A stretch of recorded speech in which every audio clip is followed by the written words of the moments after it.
हरिओम श्री राम अंबज्ञ। मेरा नाम जयश्री वीरा श्री सिंह लेले, मनवेल पाड़ा उपासना केंद्र विरार। मैं बापू के चरणों में 1998 से आने लगी हूँ। तब शुरू में हमारी श्रद्धा और विश्वास थोड़ा सा ऐसा ही होता है 19-20। उस समय की बात है, हम लोग दादा के पास गए थे और दादा ने तब हमें गणेश याग करने के लिए कहा था। तो मैंने कहा दादा को कि दादा हम लोग शिमला कुल्लू मनाली ट्रिप को जा रहे हैं संडे को।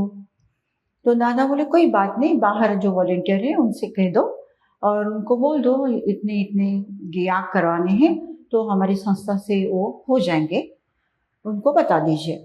तो मैं गई उनके पास, तो उनको मैंने कहा कि अभी हम लोग तो कल संडे है, कल हम लोग निकल रहे शिमला कुल्लू मनाली की 10-11 दिन की ट्रिप है, उसके बाद हम लोग आएंगे, तो आप तभी आप हमारी याद करवा दीजिएगा क्योंकि उसका जो प्रसाद है वो खराब हो जाएगा। तो वो वॉलेंटियर कहने लगे कि नहीं ऐसे नहीं होता है, जो संस्था ने जिस दिन को याग डिसाइड किए हुए हैं उसी दिन याग होते हैं, तो आपके याग भी उसी दिन हो जाएंगे। तो अभी मंगलवार को ही याग है। तो मैंने कहा कि अभी मंगलवार को तो हम तो है नहीं यहाँ पर, तो प्रसाद तो खराब हो जाएगा। तो वॉलेंटियर कहने लगे कोई बात नहीं, मैं बापू का हाथ लगाकर रख दूंगा।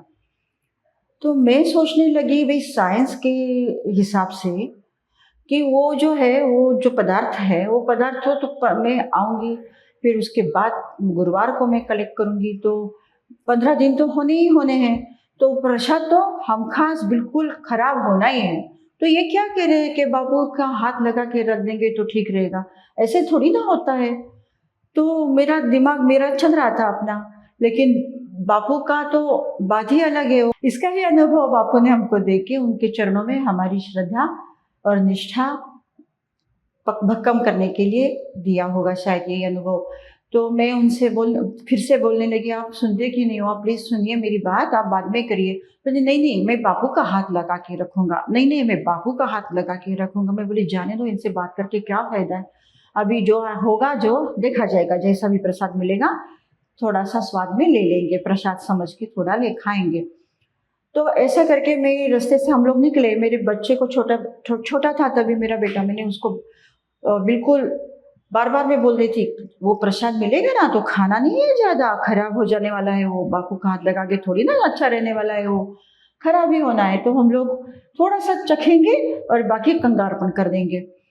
तो ऐसे करके हम लोग घूम घाम के आए। फिर अगले दिन जब आए गुरुवार, अगले गुरुवार को गए। उसके बाद गुरुवार को जाने के बाद जब मैंने वो प्रसाद कलेक्ट किया तो क्या उसमें से खुशबू आ रही थी। घर में आके हमने जब खोला तो बिल्कुल ताज़ा ताज़ा जो खोआ होता है तो उससे जो बनता है, जिससे वो खोआ बोलते हैं उसको, तो उससे जो बनता है ना बिल्कुल अभी अभी जैसे बनाया हुआ पेड़ा, ऐसा पेड़ा था। और उसका इतना खुशबू पूरे घर में महक रहा था वो खुशबू, तो हमसे रहा ही नहीं गया। हम तीनों ने पूरा वो सब खत्म कर दिया और दूसरे किसी को देने की बात ही नहीं आई। इतना सुंदर वो प्रसाद था और इतना टेस्टी मधुर, बापू के हाथ के टेस्ट से वो बिल्कुल वैसा के वैसा रहा था, उसमें कोई खराबी नहीं थी, बिल्कुल कुछ भी बदलाव नहीं था। कुल्लू मनाली होने के बाद अगले कुछ सालों के बाद हम लोग सिक्किम चले गए थे।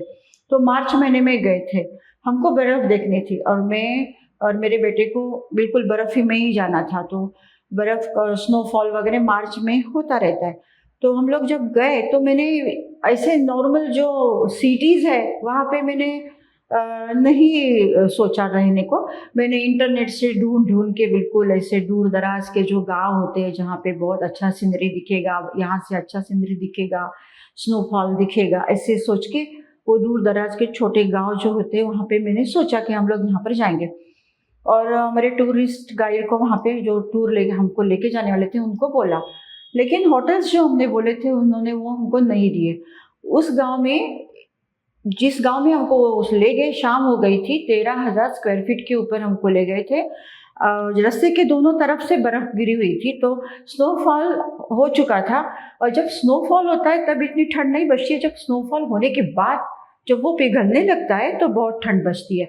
तो हमको वो जिस होटल में उसने हमको ठहराया उस टूरिस्ट गाइड ने, तो वो बिल्कुल ही छोटा सा सादा सा घर था, होम स्टे था, और वहाँ पे ना हीटर था, ना कुछ अच्छे मतलब कुछ सुविधाएं नहीं थी जो कि होनी चाहिए थी होटल में। तो हम लोग ने वहाँ खाना वगैरह खाया, मिट्टी का घर था, वो पहले से ही ठंडा पड़ रहा था। हम लोग रात को सोए तो एक ही रूम लिया था हमने, तो वहाँ पर सो गए। तो बाहर -17 डिग्री 17 डिग्री टेम्परेचर था, तो बहुत ठंडा हो रहा था। तो हम लोग सब पूरे जितने भी स्वेटर्स लाए थे पहन के, ऐसे सब एक के ऊपर एक स्वेटर्स पहन लिए थे। फिर उनके गद्दे की तरफ दुलैया थी, तो वो भी हमने चद्दरें और दुलैया सब ओढ़ ली थी। फिर भी बहुत बहुत ठंड लग रही थी। बाप बेटे सो गए, लेकिन मुझे बहुत ठंड लग रही थी। तो थोड़ी देर में मैं जग गई, और मैं क्या करूँ, बहुत ठंड लग रही है। फिर सोई, फिर इतनी ठंड लगने लगी मुझे कि बहुत ठंड लगने के कारण मैं रोने लग गई। रोने से ये दोनों भी जग गए, बोलते क्या हुआ, मुझे बहुत ठंड लग रही है। कुछ नहीं सो जाओ। और उन्होंने जो हमको हीटर दिया था, वो एक ही उसका वो जो स्टिक था, दोनों स्टिक काम नहीं कर रहा था। बीच का एक स्टिक छोटा सा, बिल्कुल धीरे धीरे, वोल्टेज भी कम था, धीरे धीरे वो काम कर रहा था। उसको नज़दीक जाएगा तो भी गर्म नहीं लग रहा था। ऐसे हमको उसने हीटर दिया था। फिर मुझे वो इन दोनों ने मुझे कैसे भी करके सुला दिया, सो जाओ सो जाओ। फिर थोड़ी देर के बाद इतनी ठंड लग गई, फिर जग गई। तो फिर वो बोली अभी क्या हो गया, मुझे बहुत ठंड लग रही है। मैं अभी जोर जोर से रोने लग गई कि मुझे बहुत ठंड लग रही है, मुझे नहीं हो रहा है, अब हम लोग चले जाएंगे यहाँ से, हमें नहीं रहना है, मुझे नहीं रहना है यहाँ पे। फिर ये बोलने लगे, मेरे हस्बैंड बोलने लगे, तू पागल हो गई है क्या, 13,000 स्क्वायर फीट ऊपर आए, वो ड्राइवर भी सो गया होगा अभी इतने पहाड़ के अंदर, और अंधेरे में हम लोग इतने जंगल से आए हैं, कैसे चले जाएंगे हम लोग, अभी अभी सो जा, जैसे भी है सो जा। फिर अभी मुझे भी वो समझ में आ गया, भाई हाँ ये तो मूर्खता होगी कि चलो अभी चले निकल जाएंगे, क्या करेंगे। फिर मैंने बहुत बहुत अंदर से बापू मुठियाई को पुकारा। मुठियाई को बोली, मुठियाई प्लीज मेरे बापू को बोलना, मुझे बहुत ठंड लग रही है, मुठियाई प्लीज मेरे बापू को बोलना। तो थोड़ी ही देर में ना मेरे हस्बैंड जग गए और थे, तो मैं ये ना जीरो का बल्ब लगा के देखा, तो वोल्टेज भी कम था, लेकिन मैं बोली उससे क्या होने वाला है। फिर भी उन्होंने लगा दिया। फिर मुझे कैसे भी करके सुला दिया। फिर से मैं सो गई। फिर से थोड़ी देर में मैं फिर से उठ गई और फिर से हिलने लगी, इधर उधर करने लगी। तो ये हस्बैंड जग गए और बेटा भी जग गया। अभी माँ तुझे क्या हो गया, तो बोले अभी मुझे पसीना आ रहा है, देखो मुझे कितना गर्म हो रहा है। तो बोले कि भी गर्म, हाँ सच में। बेटा भी बोलने लगा मुझे भी गर्म हो रहा है।